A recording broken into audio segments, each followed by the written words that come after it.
Au XIXe siècle, la France se transforme, et c'est une histoire pleine de contradictions. On a l'impression de voir deux Frances coexister.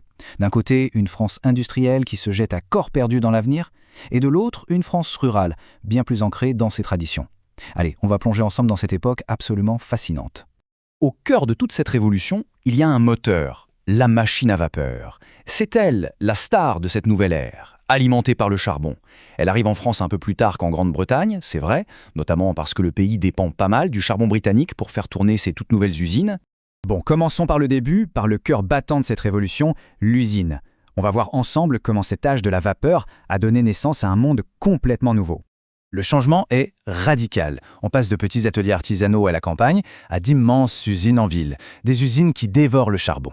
Et trois secteurs vont littéralement exploser. Les mines, bien sûr, le textile et la métallurgie.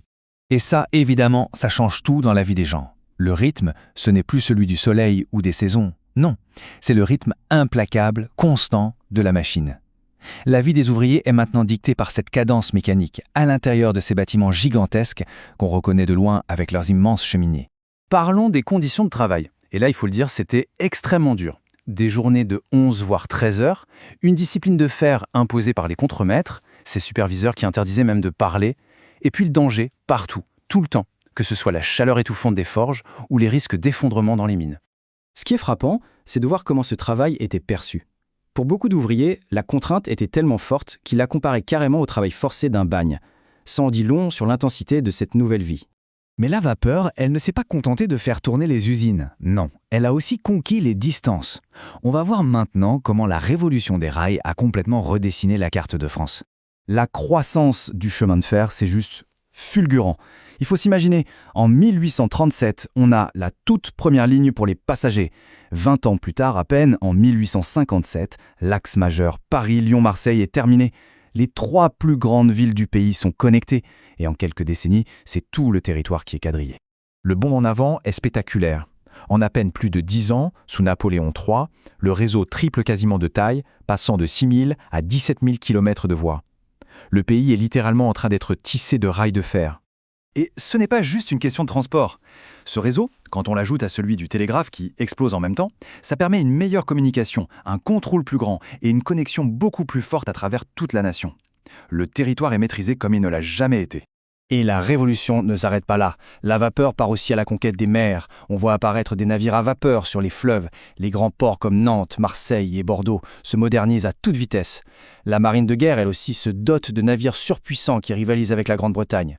Le monde s'ouvre avec des lignes transatlantiques comme le Havre-New York. Et c'est là qu'est tout le paradoxe de cette histoire. Pendant que les usines fument et que les trains filent à toute allure, une autre France continue d'exister, presque sans bouger. Le contraste est vraiment saisissant. Loin de tout ce bruit, de toute cette fumée, la réalité pour la majorité des Français, c'est encore et toujours la campagne. Le chiffre est sans appel. Autour de 1870, 70% de la population française vit encore à la campagne. 70%. L'agriculture reste de très, très loin le premier employeur. La France est encore, et c'est fondamental, une nation de paysans. Pourtant, le progrès industriel commence tout doucement à s'infiltrer dans les campagnes. On voit apparaître la mécanisation, les premières moissonneuses-batteuses par exemple. Et le résultat est là. Les surfaces cultivées augmentent et les rendements, que ce soit pour le blé ou la vigne, grimpent en flèche. Mais attention, cette prospérité, elle est loin d'être pour tout le monde. Beaucoup de petits paysans, ils n'ont tout simplement pas les moyens de s'acheter ces nouvelles machines qui coûtent cher. Ils restent donc un peu en marge de cette modernisation. Et cette mécanisation, elle a une conséquence directe et inévitable. On a besoin de moins de bras dans les champs. Alors pour beaucoup d'ouvriers agricoles, la seule solution, c'est de partir.